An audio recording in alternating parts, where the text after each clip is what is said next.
Posso no momento não entender, posso no momento acusá-lo, mas no seu tempo tudo está revelado. Meu Deus, como é difícil entender. Provas e expiações são elas que me fazem crescer.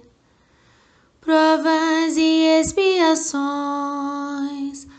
com elas tenho que aprender. Angústias me tomam a alma, respostas vêm de todos os lados, mas qual delas devo seguir? Jesus, explica pra mim. Provas e expiações me levarão ao Senhor. Provas e expiações, com elas tenho que aprender. Provas e expiações, com a renúncia eu tenho que viver.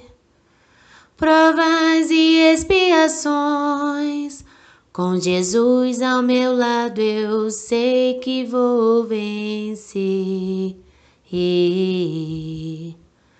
Com Jesus ao meu lado eu sei que vou vencer. Provas e expiações me levarão ao Senhor. Provas e expiações, com elas tenho que aprender. Provas e expiações, com a renúncia eu tenho que viver. Provas e expiações, com Jesus ao meu lado eu sei que vou vencer.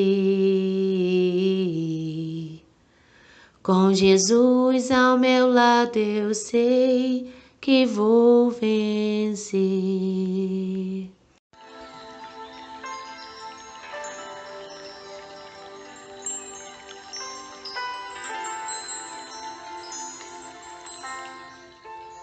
Senhor de nossas vidas, estamos aqui presentes para nos alimentarmos do que vem de Ti e é tão precioso.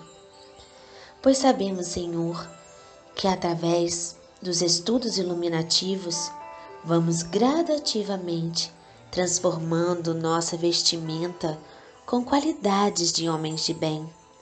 E compreender os tesouros celestiais expande nossas mentes para cultivarmos o que dá frutos suculentos para cada um de nós e para ofertarmos aos nossos irmãos de caminhada.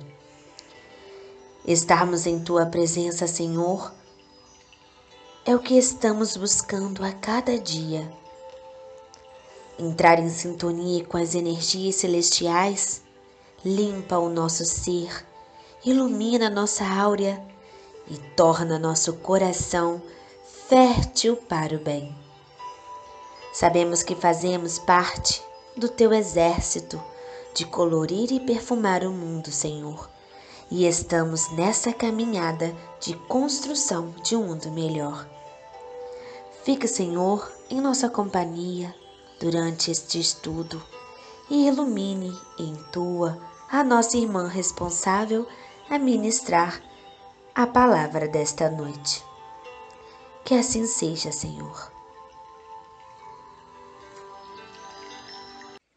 Meus irmãos, boa noite. A leitura do nosso Evangelho está em Salmos, capítulo 89, versículo 30 ao 34. Se os seus filhos deixarem a minha lei e não andarem nos meus juízos, se profanarem os meus preceitos e não guardarem os meus mandamentos, então visitarei com vara a sua transgressão e a sua iniquidade com açoites, mas não retirarei totalmente dele a minha benignidade, nem faltarei a minha fidelidade. Não quebrarei o meu concerto, não alterarei o que saiu dos meus lábios. Que assim seja. Boa noite novamente aos que chegaram enquanto ouvíamos a prece, o hino de abertura, o nosso versículo. Versículo ótimo, inclusive, como sempre, casando muito com o que nós estudamos, seja no dia do Livro dos Espíritos, ou no Evangelho, ou no Livro dos Médiuns, nas palestras de domingo, sempre casando muito bem com os nossos temas. Hoje, segunda-feira, nós vamos falar sobre o Livro dos Espíritos, né? Nosso estudo, o Livro dos Espíritos. E é possível perceber até no versículo, como sempre, falando sobre o senso de justiça, né, do nosso Pai Jeová, nosso Criador, para com seus filhos, mas também que nunca falta amor. Por mais que a justiça ela é feita sim sobre a lei divina, mas é sempre com amor e sempre em prol dos filhos, né? Sempre para nos auxiliar nessa caminhada. E nós vamos dar continuidade hoje no Livro dos Espíritos. Nós estamos na parte segunda, no capítulo 5, a questão que é colocado como questão, né, 222, mas que na verdade é um apanhado de reflexões que o Kardec coloca para a gente aqui, que são as considerações sobre a pluralidade das existências. Na semana passada, a Ana Clara já leu grande parte do capítulo, né, fez o estudo de grande parte do capítulo, só fazendo uma pequena volta aqui para retomarmos o assunto. Nesse capítulo, inicialmente, sempre muito frisando a questão da justiça divina no projeto da reencarnação. Nós já comentamos isso aqui, né, não só eu, como em todos os outros estudos, comentamos sempre a importância do projeto da reencarnação e tamanha misericórdia do nosso Pai ao desenvolver esse projeto, porque é a partir dele que nós conseguimos também ratificar a nossa fé na justiça divina. O que seria da justiça divina se nós só tivéssemos uma oportunidade de estar aqui na Terra em meio à tamanha desigualdade que nós vivemos, se olharmos com uma visão de que só temos uma existência aqui, né? Como tantas pessoas seguem questionando o fato de Deus ser justo e bom, se há tantas pessoas nascendo em desigualdade, vivendo em desigualdade, seja social, financeira, ou seja até com relação à parte física do corpo, como haveria justiça divina nisso? E nós sabemos que a justiça divina ela é explicada na doutrina espírita, e ela é amplamente justificada e ratificada através do processo reencarnatório. Se nós fizéssemos um estudo, não só com relação à doutrina espírita, mas de outras religiões também, e por vezes que nem são declaradas cristãs, nós veríamos que só aquelas que acreditam na reencarnação é que conseguiriam justificar a justiça divina, né? Trazer e comprovar a justiça divina por meio da reencarnação, porque senão não haveria como defendermos o conceito de que Deus é justo e bom, se nascemos e vivemos em tamanha desigualdade de tantos meios. E aí, nessa questão, Kardec faz como eu disse, um apanhado tanto questões filosóficas quanto na própria questão da doutrina espírita, e fala também de como os próprios dogmas da igreja tiveram que ser remodelados e reconstruídos a partir do desenvolvimento da ciência. E como também a igreja, no geral, igrejas cristãs que não conseguem acompanhar ainda esse tipo de raciocínio, acabam se perdendo no caminho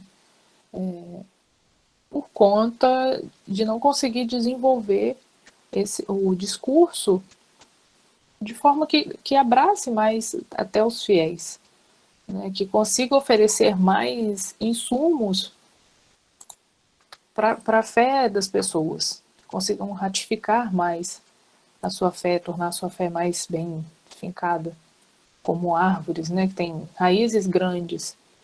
Então, que nós podemos também perceber que na doutrina espírita as nossas raízes, elas não só são numerosas quanto profundas, porque nós conseguimos desenvolver não só esse raciocínio com relação à reencarnação, mas a diversas outras questões que nós levantamos ao longo da vida. A gente encontrar respostas e conseguir pautar a nossa fé nisso faz muita diferença. Então, nós vamos dar continuidade. Deixa eu indicar para vocês em qual parágrafo nós estamos. Nós vamos iniciar. O meu livro talvez seja diferente, porque o meu da FEB tem alguns que são da ID, se eu não me engano. Mas nós vamos iniciar no parágrafo: acabamos de ver a alma no seu passado e no seu presente, se a considerarmos em seu futuro. Deixa eu contar o parágrafo aqui para vocês. 2, 3, 4, 5, 6, 7. É o 8º parágrafo. Vai ser o segundo parágrafo que terá uma numeração. Não sei se todos conseguiram encontrar aí. É o capítulo 5 do livro 2.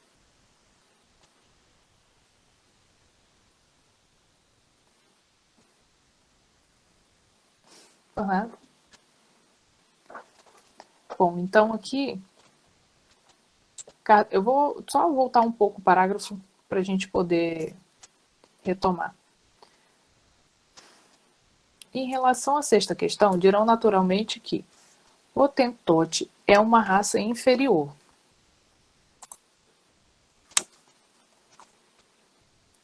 Perguntaremos então se o Hotentote é um homem ou não. Se é um homem, por que Deus o deserdou a ele e a sua raça dos privilégios concedidos à raça caucásica? Se não é homem, por que tentar fazê-lo cristão? A doutrina espírita tem mais amplitude do que tudo isto.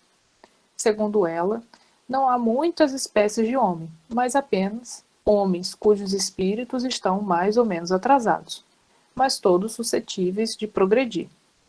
Este princípio não é mais conforme a justiça de Deus? Então, só voltei esse parágrafo, porque Kardec vai falar que acabamos de ver a alma no seu passado e no seu presente. Se a considerarmos em seu futuro, encontraremos as mesmas dificuldades. Essa relação que Kardec fala aqui, na verdade, são povos Hotentote, são povos africanos, que durante a exploração europeia, eles eram sequestrados e levados para exposições, por vezes até em zoológicos na Europa, porque eles têm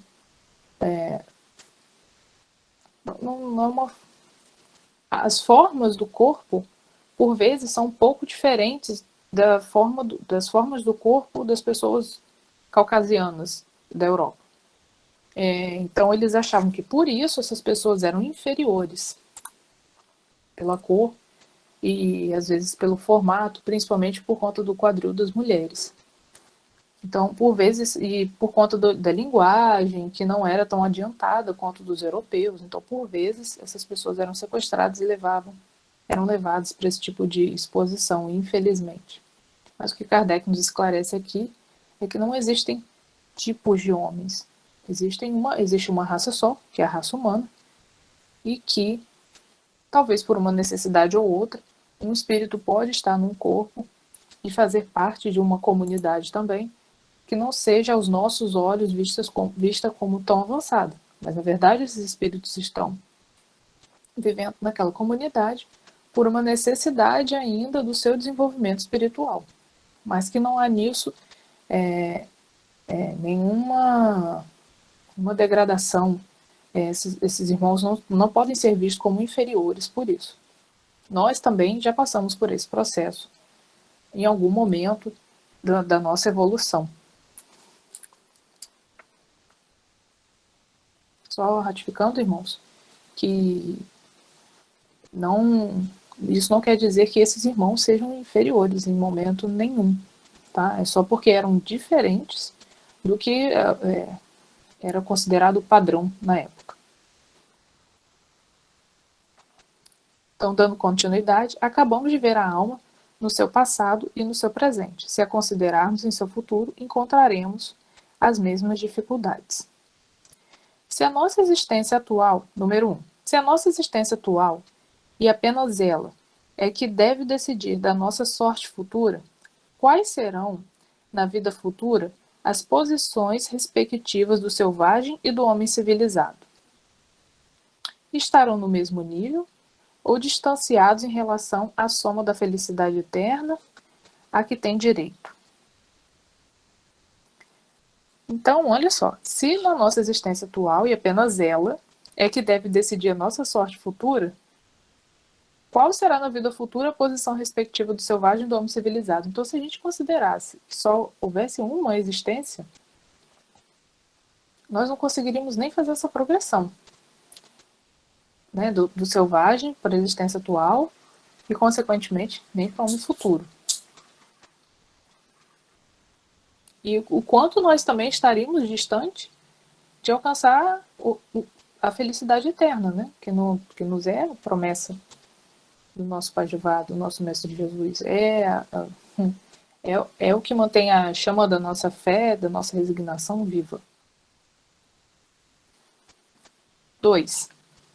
O homem que trabalhou toda a sua vida por melhorar-se estará na mesma posição daquele que permaneceu inferior, não por culpa sua, mas porque não teve o tempo nem possibilidade de se tornar melhor?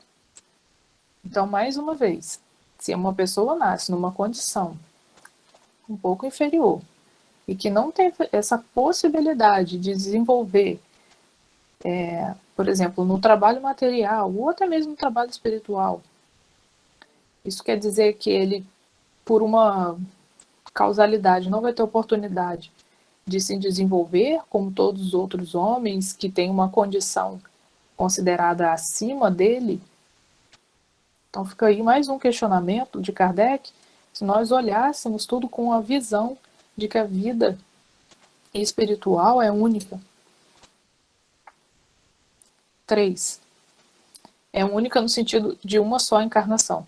A vida espiritual em si é única, mas a vida, a possibilidade de estar aqui e se desenvolver fosse uma só. 3. O homem que praticou o mal por não ter podido instruir-se será culpado de um estado de coisas que não dependeu dele? Então, aquela pessoa que pratica o mal sem ter a consciência real do que está fazendo, ela não teria, se só tivéssemos essa oportunidade de encarnação, uma única oportunidade, ela não teria a oportunidade de se redimir de uma outra forma, ou em mais uma outra vida? Seria isso justo com essa pessoa? Quantas vezes nós vemos pessoas praticando atos que nós hoje temos a possibilidade de observar e discernir aquilo e dizer que aquilo é errado, mas que muitas vezes as pessoas só praticam por falta de conhecimento. Vamos utilizar até um exemplo prático. Alguns irmãos que são de religiões Não que a religião seja extrema, mas a pessoa tem um pensamento mais extremista. Por exemplo, alguns irmãos do Islã que praticam atos terroristas suicidas. Eles não veem aquilo como um erro. Para eles, eles vão cometer aquele ato e eles vão sair dali andando, porque andando para a salvação, eles serão salvos por Alá. Porque para eles estão praticando um ato em nome da religião e eles tomam aquilo como verdade. Então, essa pessoa que foi instruída dentro desse extremismo, não que a religião seja assim, mas porque algumas pessoas acabam desenvolvendo esse tipo de extremismo religioso, não só no islamismo, como qualquer outra religião. Então, uma pessoa que pratica esse tipo de ato, ela não tem ainda, infelizmente, a instrução, o conhecimento do que de fato ela está fazendo. Aquilo ali não vai trazer a salvação dela. Então seria justo se essa pessoa que não tem acesso a esse conhecimento, só tivesse essa oportunidade de encarnação e tivesse condenada por toda a eternidade ao inferno, onde estaria a justiça divina?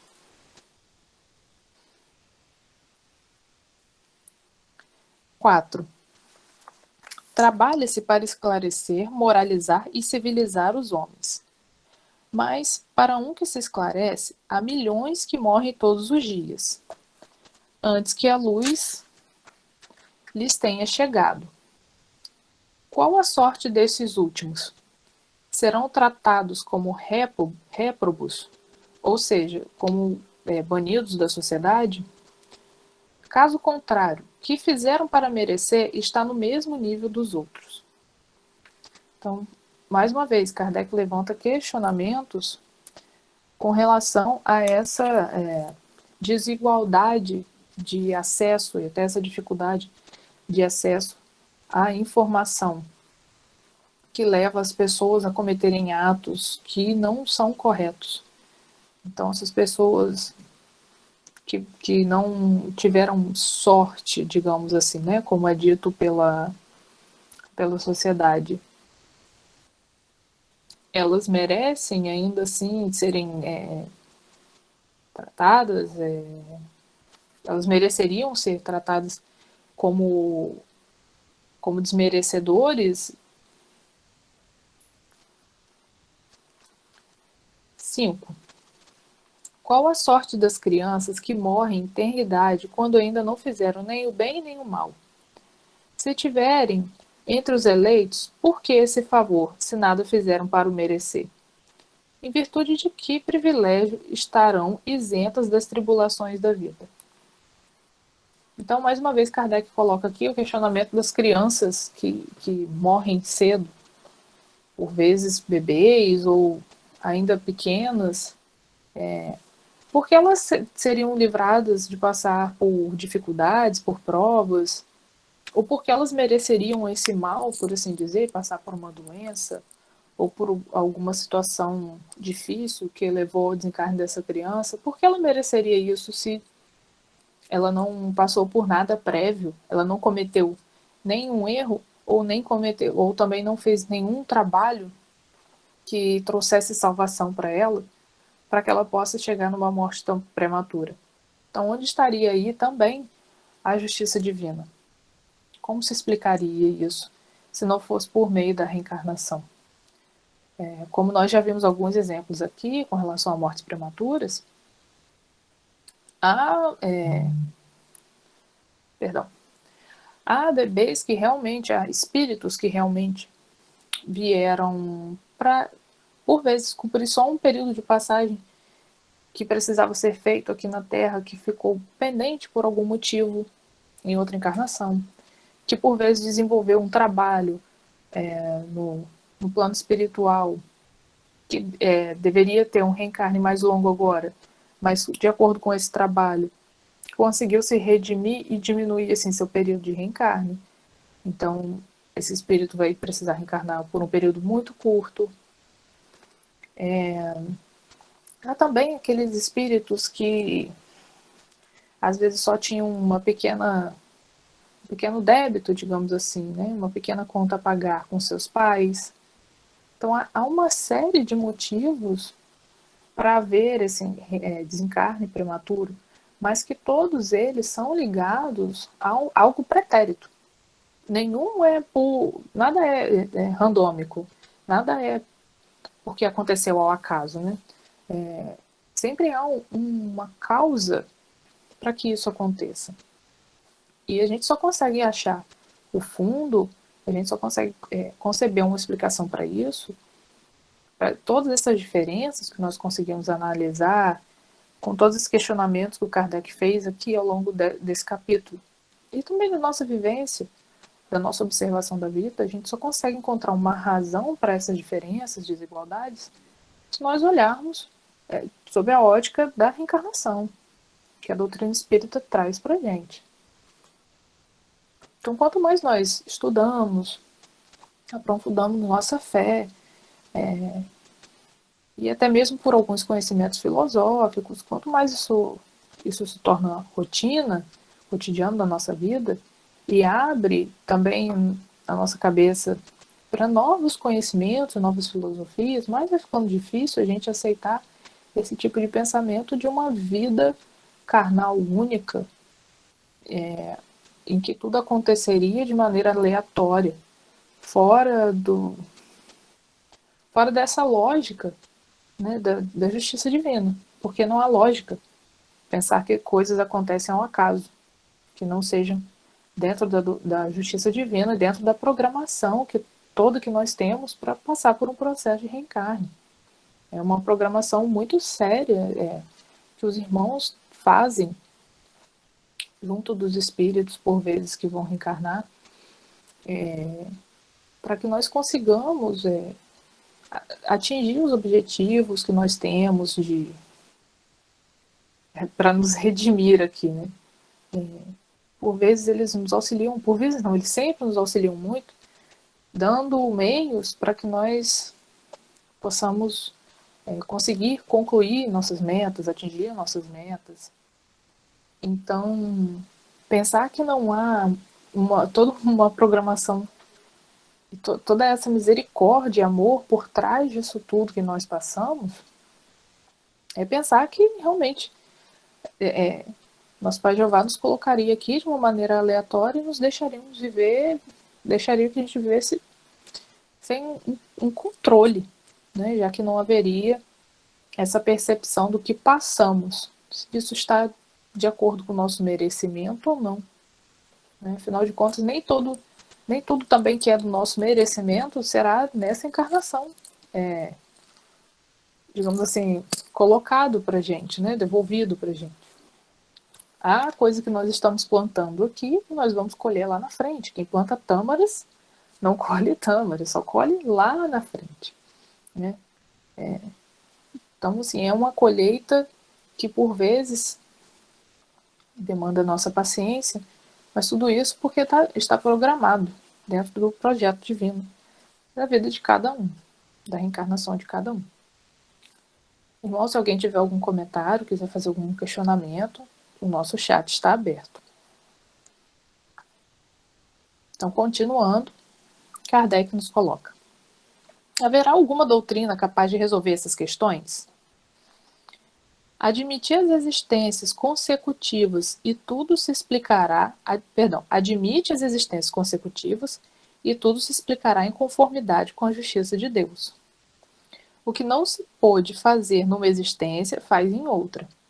É assim que ninguém escapa da lei do progresso, que cada um será recompensado segundo o seu merecimento real, e que ninguém fica excluído da felicidade suprema, a que todos podem aspirar, sejam quais forem os obstáculos que encontrem no caminho. Então aqui a gente encontra o nosso conforto para as nossas batalhas, para tudo que a gente passa, o que a gente planta e o que a gente vai colher, como eu coloquei, que por vezes não é aqui, mas no futuro. Então aqui está toda a colocação de amor do projeto divino, que é que tudo que nós passamos tem uma causa, mas que todos nós temos a possibilidade e vamos chegar, cada um a seu tempo, na felicidade eterna. Lógico que sempre lembrando que para nós espíritas, né, segundo de acordo com a doutrina espírita e as leis divinas, a felicidade eterna não quer dizer sentar na beira de um lago e contemplar a natureza. A felicidade eterna é constituída de trabalho em prol dos outros irmãos que também estão nessa caminhada de renovação e de transformação para atingir o mesmo objetivo dos espíritos que estão na felicidade eterna. Como Jesus nos ensinou e nos ensina sempre, tanto ele quanto o nosso Pai Jeová trabalham incessantemente. Então, não haveria porquê de nós, ainda que atingíssemos níveis elevados na espiritualidade, ficássemos vivendo uma vida contemplativa. Não é isso que ocorre. Nós que temos acesso a vários romances da doutrina espírita que relatam como a vida ocorre no plano espiritual, podemos perceber que no plano espiritual é constituído de trabalho, né? Qual seria a felicidade em ficar sentado em ócio, contemplando, levando uma vida contemplativa? Não haveria porquê levarmos uma vida assim. Então a felicidade está no trabalho em prol do outro, seja nesse nível evolutivo que estamos agora, seja no nível evolutivo alto de espíritos de escola. Essas questões poderiam multiplicar-se ao infinito, porque são inúmeros os problemas psicológicos e morais que só encontram solução na pluralidade das existências. E isso é muito sério. Quando nós falamos desses questionamentos psicológicos e morais, vamos primeiro falar, né, dos problemas psicológicos. Quantas pessoas hoje vivem com problemas de depressão, que virou realmente, quando as pessoas falam mal do século, a quantidade de crianças, jovens, adultos, idosos que hoje sofrem com a depressão, que muitas vezes seguida ou até mesmo despertada por processos de obsessão, em que em algum momento de enfraquecimento desse espírito acaba cedendo às influências desses irmãos, e que como sempre os nossos irmãos da nossa casa explicam pra gente, toda doença, como nós estamos em carne, ela deve ser tratada no âmbito espiritual, mas também no âmbito físico, né, material. Então, para aqueles que fazem qualquer tratamento psicológico, é importante andar de mãos dadas no campo espiritual e no campo físico. Os irmãos, eles fazem todo o trabalho necessário para que nós possamos melhorar a nossa saúde espiritual. Mas nós também temos que fazer a nossa parte, que é cuidar do nosso físico. Quantas vezes nós já falamos aqui da necessidade de termos cuidado com o nosso corpo. E aqui não digo de vaidade, aquele cuidado da vaidade extrema, mas do cuidado realmente com a nossa saúde. Então, não sei quantos irmãos aqui, por exemplo, já tiveram oportunidade de fazer algum tratamento lá na casa, na nossa casa física do Mempaz, uma experiência particular. Por vez ou outra eu tenho necessidade de consultas com os irmãos e eles sempre me orientam. O trabalho espiritual está sendo feito, mas não deixe de fazer o acompanhamento médico, material. É importante. Então, ainda que sejam essas questões, tanto de depressão ou qualquer outro tipo de transtorno psicológico que a pessoa sofra, é sempre necessário que haja isso em conjunto. Esse trabalho conjunto, tanto com o médico material, quanto por meio dos nossos irmãos espirituais, os médicos espirituais. Seja com as orações da vibração, seja fora desse período de exceção que estamos vivendo, com o tratamento diretamente na casa, por meio do passe, por meio da própria pessoa fazendo oração. A oração é um alimento. Ela traz realmente, é um alimento completo para o nosso espírito, porque ela traz tudo que nós precisamos. A oração feita com fé. E aqui não precisa ser, como o Ciné colocou no estudo do Evangelho de semana passada, não precisa ter muitas palavras, não precisa ter uma linguagem muito coloquial, bonita, enfim. Mas ela feita com sentimento, ela traz realmente muitas bênçãos para a nossa vida. Então, através do processo da reencarnação, nós conseguimos entender como muitos problemas psicológicos são puxados por questões anteriores, seja pelo processo da obsessão, ou seja até mesmo por resquícios do que nós já vivemos antes e que ainda operam em nossa alma. Uma pessoa que levou uma vida desregrada, como posso colocar? Uma vida desregrada, ela hoje vai ter dificuldades em passar por provas em que ela tenha que superar. Por exemplo, vícios como o álcool. E isso é um problema que tem um fundo psicológico e espiritual e que nós conseguimos, através da análise da reencarnação, justificar. Então é muito importante que haja esse trabalho em conjunto.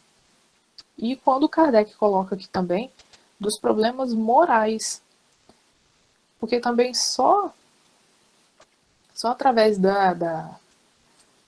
do processo da reencarnação é que nós conseguimos explicar, por exemplo, como que filhos, e aqui eu vou tomar até mais uma vez minha vida particular como exemplo. Eu tenho uma tia que ela sempre foi muito fervorosa e segue sendo, sempre foi frequentadora da igreja, e ela criou todos os filhos, acho que ela tem 4, 5, sempre criou todos os filhos da mesma forma, sob o mesmo teto, mas 2 deles tiveram problemas com drogas e infelizmente acabaram vindo a desencarnar por conta disso. Então, como dizer que foi culpa dos meus tios que esses 2 tenham tido um desvio moral, diferente de todos os outros que foram criados da mesma forma? Para quem acompanhou os casos, o caso da minha tia com meus primos, por exemplo, viu que, de fato, ela enquanto mãe e meu tio enquanto pai, responsáveis por aqueles espíritos, fizeram todo o possível naquela época para que eles se livrassem disso. Só que chega uma hora que também é de responsabilidade do espírito lutar contra esse desvio moral. E como justificar isso? E para ela isso é uma grande questão também, porque ela vem de uma religião que não acredita em reencarnação.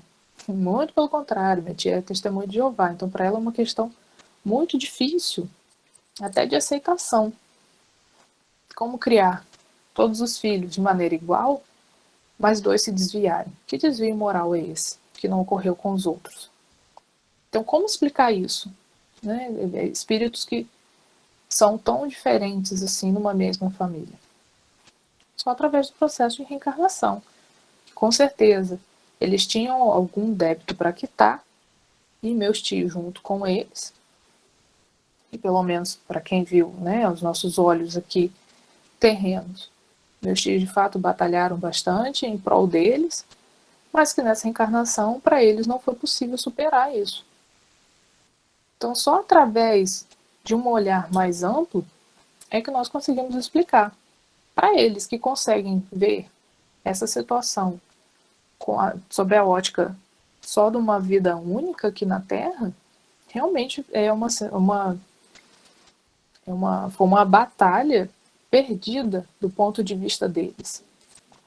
Eles se viram muito entristecidos, logicamente, com a situação e por vezes se sentiram até culpados. Mas isso daí tiraria a responsabilidade dos meus primos nessa situação. E que, mais uma vez, nós só conseguimos pegar e entender esse caso olhando sob uma ótica de que isso é algo que ele já vem trazendo de outras encarnações, não foi algo que nasceu agora com eles, até porque não haveria uma justificativa para que o nosso Pai Criador fizesse espíritos, filhos, assim, dentro de uma família que as pessoas não têm esse hábito que eles tinham. Limitamo-nos aos de ordem mais geral. Seja como for, talvez se diga que a doutrina da reencarnação não é admitida pela Igreja, que ela subverteria a religião. Não é o nosso objetivo tratar dessa questão neste momento. Basta termos demonstrado que ela é eminentemente moral e racional. Então, o que Kardec coloca aqui é que, mesmo que com muitas igrejas não aceitando, isso não quer dizer que a doutrina da reencarnação não tenha sido colocada de modo que subverta o cristianismo em si. Ora, o que é moral e racional não pode ser contrário a uma religião que proclama ser Deus, a bondade e a razão por excelência. O que seria da religião se, contra a opinião universal e o testemunho da ciência, se houvesse obstinado contra a evidência e expulsado do seu seio todos os que não acreditassem no movimento do Sol ou nos 6 dias da criação? Então, mais uma vez aqui Kardec aponta para a gente que vai ficando difícil a gente acompanhar segmentos religiosos que não conseguem explicar a fé pelo uso da razão e que por vezes fecham os olhos para a ciência. Fica difícil a gente pautar a nossa fé em algo assim que não te dá subsídios para a sua crença, né? Não consegue alimentar a sua fé de forma racional. E como Kardec sempre diz, né, a nossa fé ela é pautada na razão e no uso da ciência. Se nós pegarmos os livros como a Gênese, principalmente, mas também o Céu e o Inferno, o livro dos médiuns, Kardec sempre fez muita questão de cruzar informações para que essas informações da doutrina espírita fossem seriamente pautadas também em colocações científicas. Que crédito mereceria e que autoridade teria entre os povos esclarecidos uma religião fundada em erros evidentes, oferecidos como artigos de fé? Quando a evidência se tornou clara, a Igreja sabiamente se colocou do seu lado. Se está provado que certas coisas existentes seriam impossíveis sem a reencarnação, que certos pontos do dogma não podem ser explicados senão por este meio, forçoso é admiti-lo e reconhecer que o antagonismo entre essa doutrina e os dogmas é apenas aparente. Mais adiante mostraremos que a religião talvez esteja menos afastada da doutrina das vidas sucessivas do que se pensa, e que ao admiti-la não sofreria mais do que sofreu com as descobertas do movimento da Terra e dos períodos geológicos, as quais, à primeira vista, pareciam desmentir os textos sagrados. Então, só para fazer uma colocação aqui, nessa parte que Kardec coloca, tanto do movimento da Terra, dos períodos geológicos, que inicialmente foram, por vezes, rechaçados, né, negados pela Igreja anteriormente, seja tanto pela Igreja, principalmente pela Igreja Católica, né, o movimento protestante iniciou bem próximo do advento do Espiritismo, digamos assim. Mas, assim, essas informações científicas sempre foram colocadas de fora, então, pela Igreja, até que chegou um momento que fica difícil negar quando se tem informações científicas. que comprovam isso. Então é isso que Kardec coloca aqui. Inclusive, para quem quiser, já vou ler, Del. Inclusive, para quem quiser ter mais informações sobre essas informações até mais científicas, de acordo, não só de acordo, mas que Kardec coloca e cruza as informações com a doutrina espírita, o livro da Gênese tem muitas informações a esse respeito. Vou ler aqui um comentário que a nossa irmã Delclásia colocou para a gente. O arranjo desses espíritos virem numa família religiosa proporciona, através do alimento espiritual recebido na infância, deram a eles o cuidado de terem sido recebidos por espíritos benfeitores que possibilitaram, com certeza, de não serem vampirizados no umbral. Esse conhecimento recebido na infância, o espírito desses rapazes poderão ser encaminhados para uma colônia, em que certamente estarão se preparando para um novo resgate através da reencarnação. Sim, Del.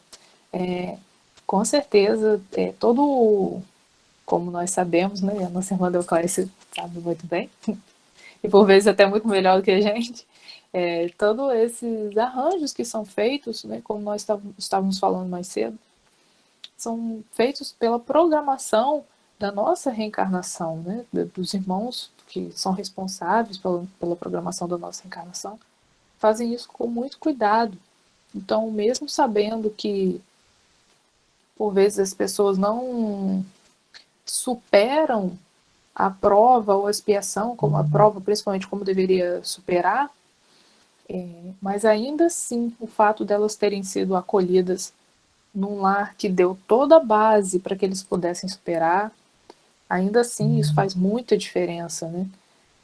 Mesmo depois do processo do desencarne, porque com certeza aquele conhecimento religioso, de amor, de cuidado das palavras do Cristo, são levados também após a reencarnação e até no período do reencarne, com certeza havia uma reflexão interna dentro deles, por mais que eles soubessem, por mais que eles fizessem errado, eles tinham consciência de que estavam fazendo errado e por que faziam errado. Adel fez mais um comentário aqui. Me lembro que quando o pai adotivo de Alcineia estava em seus últimos dias, Alcineia ia no hospital orar e dar a ele a oportunidade de ser cuidado por benfeitores para resgatar no futuro. Sim, de fato, quando a gente fala sobre o projeto reencarnatório, ele é totalmente envolvido pela misericórdia divina. Então Deus atende até os últimos suspiros àqueles que desejam resgatar. Com certeza, com certeza.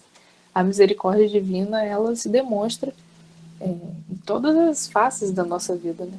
Tanto no projeto do reencarne, quanto até mesmo aqui durante o nosso processo reencarnatório.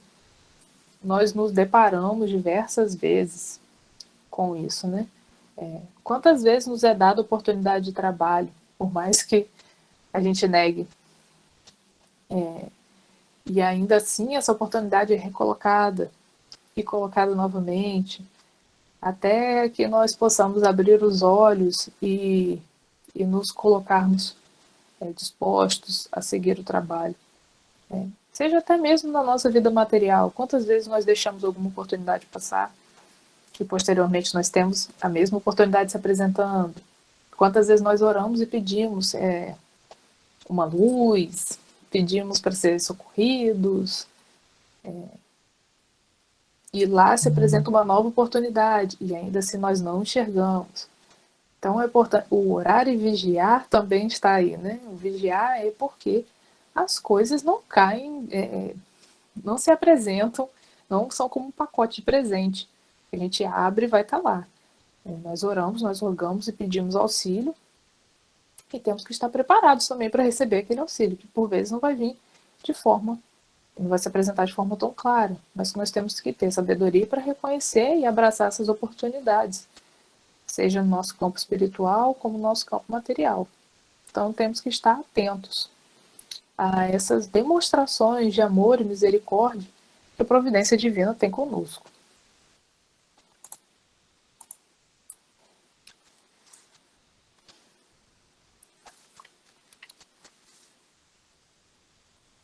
Ademais, o princípio da reencarnação ressalta de muitas passagens das Escrituras e se acha especialmente formulado de modo explícito no Evangelho. Inclusive, aqui Kardec vai fazer uma colocação no pedaço de São Mateus. Inclusive, alguns meses atrás, eu não tive a oportunidade de olhar no meu caderninho de anotações, mas alguns meses atrás, a nossa irmã Deoclésia fez uma palestra no domingo que foi sobre passagens bíblicas que falavam sobre os processos de reencarnação. Eu estou enganado, eu acho que teve sim, gente. Eu lembro que eu anotei muita coisa. Eu realmente não peguei meu caderno para ler. Se não foi isso, eu assisti esse estudo em algum momento e foi Del que fez. Mas lembro que teve sim uma palestra de domingo que Del fez um levantamento sim, sobre várias passagens bíblicas e que nos falavam da reencarnação. Então, até nesse quesito, nós temos que ter esse cuidado, né, ao lermos a Bíblia também, de conseguirmos pegar essas pequenas deixas e trazermos para perto da nossa doutrina. Quando desciam da montanha, depois da transfiguração, Jesus lhes ordenou, dizendo: Não faleis a ninguém do que acabaste de ver, até que o Filho do Homem tenha ressuscitado dentre os mortos. Perguntaram-lhe então seus discípulos: Por que dizem os escribas se ser necessário que Elias venha primeiro? E Jesus lhe respondeu: É verdade que Elias há de vir, e que restabelecerá todas as coisas. Mas eu vos declaro que Elias já veio, e não o reconheceram. Antes fizeram com ele tudo quanto quiseram. Assim também o Filho do Homem há de padecer, nas mãos deles. Então os discípulos compreenderam que era de João Batista, que ele, Jesus, lhes falava. Esse versículo está em São Mateus, capítulo 17, versículo 9 a 13. Então, o que Jesus nos relata aqui é o que? Nós não tivemos a percepção de perceber que Elias já havia vindo, como João Batista. Porque ele faz aqui, mais uma vez, a referência ao processo reencarnatório. E não seria, de fato, perceptível aos olhos da carne, para pessoas tão endurecidas naquele período, e pessoas endurecidas também, estávamos lá, não seria perceptível perceber isso, que Elias havia voltado, como João Batista. Mas nós não tivemos essa percepção, porque foi através do processo de reencarne. Já que João Batista era Elias, então houve a reencarnação do espírito ou da alma de Elias no corpo de João Batista. Laura fez um comentário aqui. O que os pais plantam em seus filhos são alimentos para hoje e para sempre. O alimento espiritual recebido nunca se perde. Nada se perde. É construtivo aqui, no plano espiritual, e aqui futuramente. Exatamente.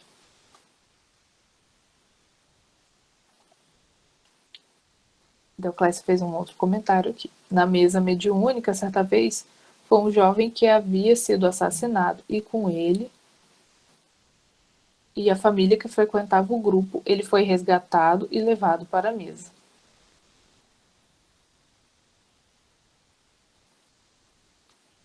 Ah, sim. Uma colocação que Deoclésia fez aqui pra gente, que no nosso quadro de informações na nossa casa tem uma lista de passagens bíblicas sobre a reencarnação. Então, retomando aqui o que Laura colocou, assim, a semente que é plantada, né, principalmente pelos nossos pais, ela com certeza vai florescer, independente do tempo. Na verdade, no tempo de cada um. Mas o importante é que os pais cumpram seu dever com seus filhos e que seus filhos também se esforcem, né, para que seus filhos reguem essa sementinha e cuidem para que ela floresça. E mesmo que, infelizmente, por vezes, alguns não saibam regar e cultivar para que ela floresça, mas que seus pais não percam a esperança e nem se deixem levar pela tristeza, por mais que doa, mas que se mantenham fervorosos, que com certeza é um período. Principalmente para nós espíritas, nós sabemos que tudo que nós passamos aqui é um período, que é passageiro, que isso não é eterno, que o trabalho não foi em vão. Então, manter a nossa fé viva nesse período que por vezes as famílias passam, amizades, relacionamentos no geral, né? Mas não perdemos as esperanças, sabermos que estamos aqui fazendo o nosso trabalho, que é nos colocar em prol do outro, trabalhar em prol do outro, e sairmos também das batalhas com a certeza de que fizemos a nossa tarefa, cumprimos a nossa tarefa, mas não nos deixarmos abater, porque por vezes, de fato, infelizmente, um irmão ou outro não vai acompanhar o caminho que a gente tentou ajudá-lo a trilhar. Mas com certeza o que a gente fez por ele vai ficar ali guardado e será assim utilizado mais dia, menos dia para o esclarecimento, o crescimento dele. Só para encerrar aqui, eu vou ler uma colocação que Laura colocou. Hoje, durante nossa leitura da manhã, Vinícius disse que vai pedir para vir espírita novamente na próxima vida, porque nos esclarece e nos ensina a viver melhor. Olha que lindo, gente.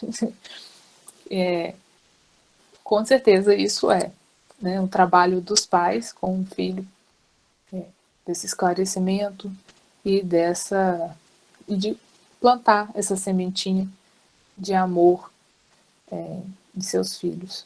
E temos também, lógico, todo o histórico desse espírito. Mas com certeza, se não fosse o trabalho dos pais, isso não seria desenvolvido, não seria fortalecido aqui, nessa encarnação. Não vai dar tempo de eu falar, porque já está no nosso horário, mas só para os irmãos saberem.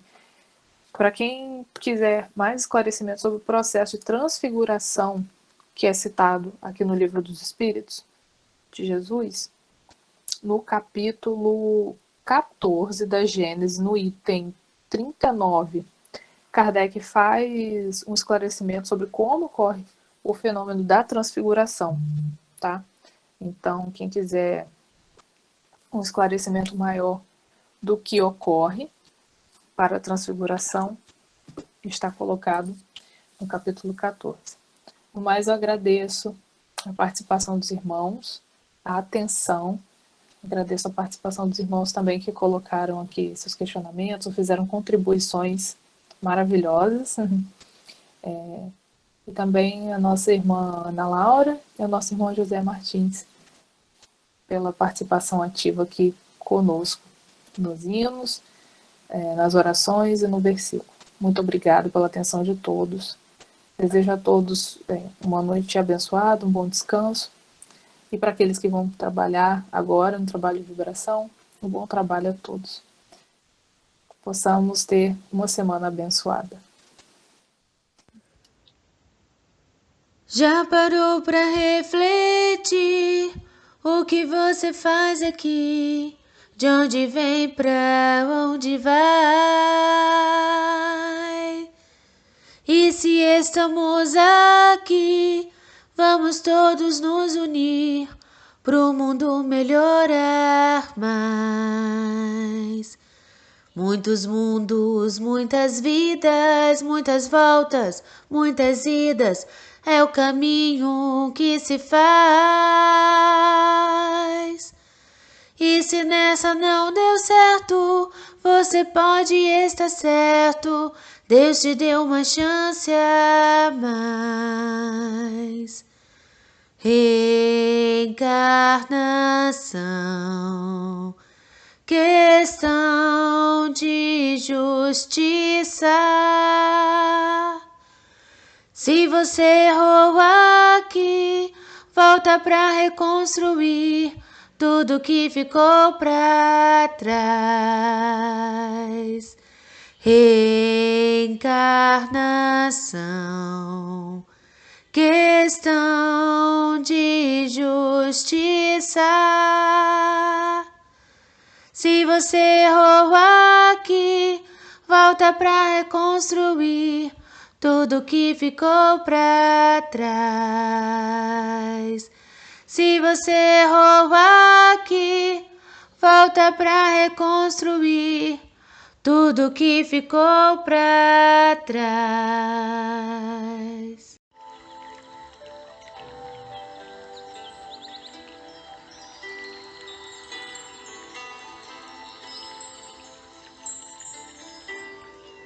E assim, Senhor, terminamos mais um estudo em vossa companhia. Estamos bem alimentados com os conhecimentos celestiais, como também envolvidos pelas energias espargidas de Ti. Senhor, com o melhor de nossos sentimentos rogamos. Traga, Senhor, a limpeza de cura ao nosso planeta. Leve essa nuvem que paira sobre nós e transforme-a em energias salutares. Desperte, ó iluminado de Deus, as consciências de todos nós diante das verdades do reino de nosso Pai. Só elas podem transformar nossos passos, só elas podem transformar nosso coração. Só elas podem trazer a cura espiritual que tanto o mundo precisa. Mestre Divino, esteja presente em nossos lares, como também nos lares dos nossos familiares. Vibra as energias necessárias em uma família, Senhor. Limpe cada cômodo, organize cada cantinho, e envolva nosso lar com Tua luz brilhosa e perfumada, trazendo toda a proteção necessária. Que essa maravilhosa luz, Senhor, se expanda às ruas, bairros e os lugares que tanto necessitam de Ti. Dai-nos, nosso mensageiro da paz, um sono refazedor do nosso corpo físico e trabalhe em Tua seara ao desprendermos.